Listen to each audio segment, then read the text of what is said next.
आप सभी को मेरी तरफ से जय माता दी। माता रानी के इस पावन पर्व नवरात्रि के दौरान सभी भक्तजन जो 9 दिन का व्रत करते हैं और जिसने भी अपने घर में चाहे मंदिर में कलश स्थापना की है, उन्होंने अखंड ज्योत अवश्य ही प्रज्वलित की होगी, यानी जलाई होंगी। तो जो अग्नि यानी जो अखंड दीप जो प्रज्वलित हो चुकी है, अगर वो कारणवश अगर बार बार अगर बुझ जा रही हो या बार बार अगर चूहे ने उसे गिरा दिया, चाहे वो हवा के कारण बुझ जा रही है, चाहे दिया की बाती को बढ़ाते समय अगर वो बुझ जा रही है, तो इसके पीछे क्या कारण है, क्या रहस्य है, क्या गलतियां आपको नहीं करनी चाहिए, इस बारे में मैं आपको पूरी जानकारी बताने वाला हूं। तो वीडियो को अंत तक अवश्य देखिएगा ताकि आपके मन में कोई भी संदेह न रह जाए। तो बिल्कुल ध्यानपूर्वक सुनिएगा कि माता रानी का जो अखंड ज्योत प्रज्वलित होता है, ठीक है, तो उसमें आप जो है पहले और दूसरे दिनों तक सभी भक्त के यहाँ जो है भली भांति प्रज्वलित होती हैं, अखंड ज्योत बिल्कुल भली भांति जलती है, उसमें दो राय नहीं है। लेकिन उसके बाद जो है कई बार मैं देखता हूं कि कई बार जो है चूहे जो है दिया को गिरा देते हैं, ठीक है, दीपक को जो है गिरा के चले जाते हैं, ठीक है। तो कई जो भक्तजन जो है रात भर जो है वो सदमे में हो जाते हैं, वो बहुत अत्यधिक सोचने लगते हैं कि मैंने क्या गलती कर दी कि अखंड ज्योत बुझ गई या दीपक जो है गिर गया। तो भले ही चूहे की गलती रहती हो, लेकिन जो भी भक्त जो साधना करते हैं माता रानी का, उनके मन में बहुत ही अफसोस होता है। तो वो अफसोस करने वाली बात बिल्कुल नहीं है। अगर चूहे ने अगर आपकी अखंड ज्योत को गिरा दिया है, चाहे बुझा दिया है, तो उसका दंड का भागी जो है वो चूहा ही होगा, आप दंड के भागी बिल्कुल नहीं होंगे। ना ही आपका नवरात्रि का जो फल माता रानी देती हैं वो भी कम होने वाला नहीं है, क्योंकि सारी गलती अगर चूहे के अंदर है, यानी चूहे ने जो है दीपक गिरा दिया, चाहे दीपक बुझा दिया, तो अगर चूहे ने गलती की है तो दंड का भागी वही होगा। हाँ, आप ये ध्यान रख सकते हैं कि अगर चूहा वहां बार बार जा रहा है तो आपको वहां पे या तो शीशा लगा देना चाहिए चारों ओर की तरफ से। आजकल तो नए नए शीशा रखे जा रहे हैं, अखंड ज्योत के चारों ओर शीशा का एक घेरा बना दिया जा रहा है, ताकि कोई भी जो है ना हवा जा सके, ना चूहा जा सके, ना कोई भी विषय वस्तु जो है अखंड ज्योत के पास पहुंच सके। इसीलिए चौकोर घेरा भी कई लोग बनाते हैं नवरात्रि के दौरान। तो अगर आपके यहाँ भी अगर चूहे ने शरारत की है तो इसके लिए आप परेशान बिल्कुल मत होइएगा। अब नंबर 2 की तरफ चलते हैं। नंबर 2 में आता है कि अगर दिया की बाती बढ़ाते समय अगर बुझ जा रही हो, ठीक है, तो आप क्या कर रहे हैं, बढ़ाते बढ़ाते क्या हुआ, वो अचानक बुझ गई, हाथ से बुझ गई, चाहे लौक में जो फूल लगी हुई थी वो अचानक टूट के गिर गई, जिसमें अग्नि थी, अब वो अग्नि जो तेल में चली गई और कारणवश वो बुझ गई। तो इसलिए जो है आप ये गलती कदापि ना करें। पहली बात तो अखंड ज्योत को हाथ से स्पर्श बिल्कुल नहीं करना चाहिए, क्योंकि उसमें अग्निदेव का वास हो जाता है, वो बिल्कुल पवित्र जो है अखंड ज्योत बन जाता है। तो उसे आप जो है लंबी सी चिमटी आती है, वो कोई भी साइंस स्टोर, चाहे आप जो कोई भी ब्यूटी पार्लर के यहाँ जाएंगे तो चिमटी आती है पतली सी, तो उस चिमटी से आप जो है अखंड ज्योत की बाती को अगर बढ़ाएंगे तो कोई भी दिक्कत कभी नहीं आती है।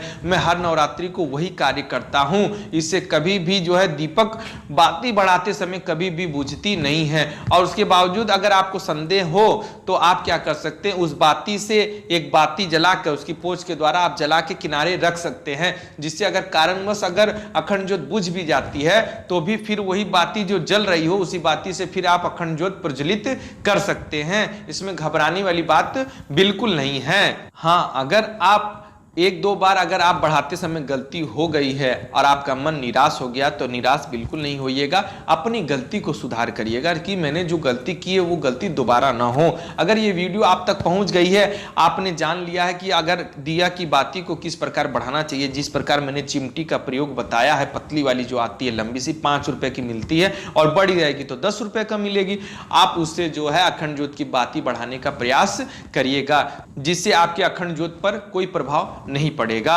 अब चलते हैं तीसरी टॉपिक की तरफ कि कई भक्त लोग जब अखंड दीप में जब प्रज्वलित होने के बाद जब उसमें दिया में तेल कम होने लगता है या घी कम होने लगती है, तो जब भक्त लोग जब उसमें तेल या घी डालते हैं तो कई बार वो तेल चाहे घी जो अखंड दीप की ज्योति पे ही पड़ जाती है और वो बुझ जाती है। मैंने कई भक्तों से ये सारी बातें सुनी हैं और उन्होंने ये सारी बातें मुझे बतलाई हैं कि तेल डालते वक्त जो है अग्नि में जो तेल पड़ गई सीधे और अग्नि बुझ गई, यानी अखंड ज्योत बुझ गई। अब वो निराश हो गए और जो है अपने मन में विलाप करने लगे, यानी मन ही मन वो रोने लगते हैं कि मैं इतना लापरवाही से दीप में तेल डाला हूं चाहे घी डाला हूं कि कारणवश जो है वो दीपक ही बुझ गया। इसीलिए कई लोग जो है रात में बड़े चिंतित होते हैं और उन्हें जो पूजा पाठ में मन नहीं लगता है। तो उन लोगों से मैं बता दूं कि अगर आपसे भी अगर दिया में तेल डालते समय या घी डालते समय अगर अखंड ज्योत बुझ गई हो तो इसमें आपको घबराने वाली बात बिल्कुल भी नहीं है।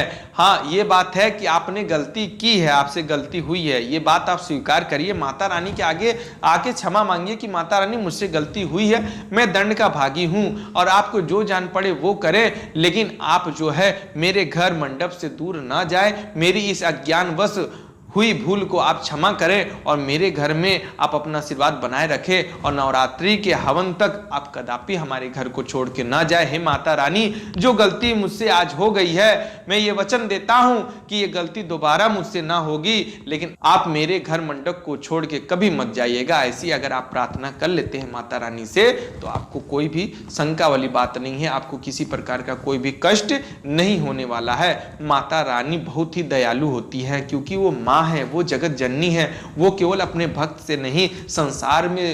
संसार में सभी जीव जंतु से, सभी प्रकार के मनुष्यों से वो प्रेम करती है क्योंकि वो जगत की जननी है। तो इसी के लिए घबराने वाली बात नहीं है। लेकिन अब मैं जो बात आप सभी को बताने जा रहा हूं वो बात आप सभी को भली भांति सुनने योग्य है कि कई बार देखा जाता है कि ना ही चूहे ने गिराया दीपक को, ना ही बुझाया, ना वो हवा से बुझी और ना ही आपने तेल डालते समय बुझा और ना ही बाती बढ़ाते समय बुझी। तो आखिर कई बार देखा जाता है कि अखंड ज्योत अपने आप बार बार बुझ जाती है। ना ही चूहे ने गिराया, ना ही आप बाती बढ़ाते समय गलती की और ना ही तेल डालते समय दीप जो है बुझी, लेकिन कारणवश जो बार बार अपने आप अखंड दीप बुझ जाती है। कई घरों में मैंने देखा है, कई लोगों से मैंने सुना है कि अपने आप जो अखंड ज्योत बुझ जाती है, उसमें पर्याप्त मात्रा में तेल है, बाती भी ऊपर की तरफ बढ़ी हुई है, ये नहीं है कि बाती खत्म हो गई, ऊपर बाती भी है, उसके बावजूद जो अखंड ज्योत बार बार बुझ रही है। तो इसका उत्तर यही है कि आपके घर में नकारात्मक ऊर्जा का वास पूरी तरीके से हो चुका है और वो अपना असर दिखा रहे हैं। जी हाँ, माता जगत जननी भले ही आपके घर में विराजमान है, लेकिन जो नकारात्मक ऊर्जा आपके घर में है, यानी जो बुरी शक्ति आपके घर में है, वो अपने होने का प्रमाण आपको दे रही है। जब आपसे गलती नहीं हुई, ना हवा से गलती हुई, ना जीव जंतु से गलती हुई कि वो दीप बुझ जाए, लेकिन अपने आप अगर वो बुझ रही है तो इसका एक ही मतलब है कि नकारात्मक ऊर्जा अपना प्रभाव दिखा रही है, अपनी होने का एहसास दिखा रही है। तो इसमें आपको संभलने वाली बात है। अगर एकाक बार, 1 से 2 बार बुझ जा रही है तो समझ में आ रहा है कि हो सकता है किसी कारणवश बुझ गई हो अखंड ज्योत, लेकिन अगर बार बार ये रिपीट हो रहा है तो आपको सावधानी पूर्वक आगे का कार्य करना चाहिए। आपको संकेत मिलना शुरू हो चुका है कि आपके ऊपर कोई विपत्ति, कोई बाधा आने वाली है। तो इसी के लिए आप जो भी तांत्रिक हो, जो भी गुणी लोग हो, जो भी इस बारे में जानकार हो, उसके करीब जाके इस सारी बातों पे चर्चा आप कर सकते हैं कि मेरे साथ ये घटना क्यों घटित हो रही है, इसके पीछे क्या रहस्य है और मुझे अब क्या करना चाहिए। ठीक है, तो इस बारे में मैं जो जानकारी आप सभी को बता रहा हूं, ये जानकारी आप अपने जीवन में जरूर लागू करिएगा कि अगर बार बार अगर अपने आप अखंड ज्योत बुझ रही है तो आप लापरवाही में इसे ना लीजिएगा, आप इसके पीछे का कारण पता करना अवश्य जरूरी समझिएगा, क्योंकि हो सकता हो आपके जीवन में कुछ ऐसी घटना हो जाए जो आप कभी कल्पना भी ना किए हो। तो माता जगत जननी भी आपको एक संकेत के माध्यम से भी बताना चाहती है कि देखो ये दीपक बार बार बुझ रहा है, यानी अब से समझ जाओ कि तुम्हारे घर में नकारात्मक ऊर्जा पूर्णतः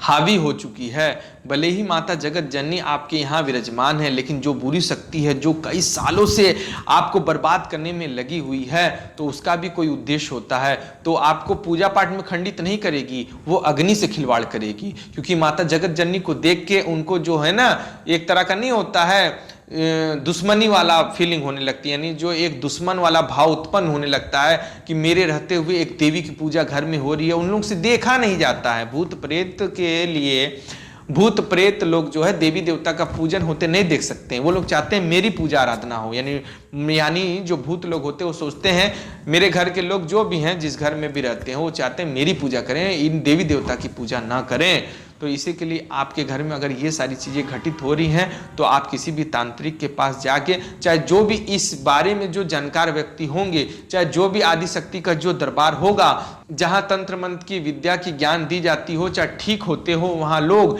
वहां जाके आप अपना कष्ट का निवारण अवश्य करिएगा। अगर जानकारी पसंद आई हो तो चैनल को सब्सक्राइब जरूर करिएगा। धन्यवाद। जय माता दी।